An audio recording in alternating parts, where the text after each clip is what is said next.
Brussels స్ప్రౌట్స్‌తో కర్రీయా? బావుంటుందా? తినొచ్చా? ఈ doubts నాకు కూడా ఉన్నాయి. అంటిల్ అండ్ అన్లెస్ నేను ట్రై చేసే వరకు. సో, ఇప్పుడైతే రెసిపీ చూసేయండి. ఈ మధ్య ఈ కర్రీ ఒకటి వైరల్ అయింది. సో, నా ఫ్రెండ్స్ అందరూ నాకింకా షేర్ చేసేసి, "సింధు ట్రై చేయి, ట్రై చేయి, ట్రై చేయి" అని చెప్పారు.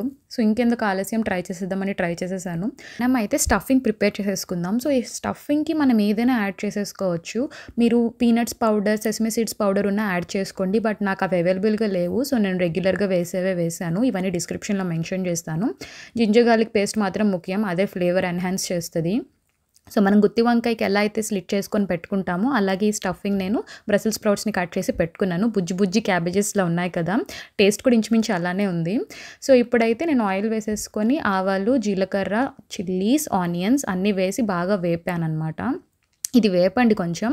అండ్ కొంచెం సాల్ట్ ఏసుకుంటే త్వరగా కుక్ అవుతుంది. అలాగే కొంచెం టర్మరిక్. ఇప్పుడైతే ఈ ఉల్లిపాయలు వేగగానే ఈ బ్రసెల్స్ స్ప్రౌట్స్‌ని అందులో వేసి టాస్ చేసేసుకోండి.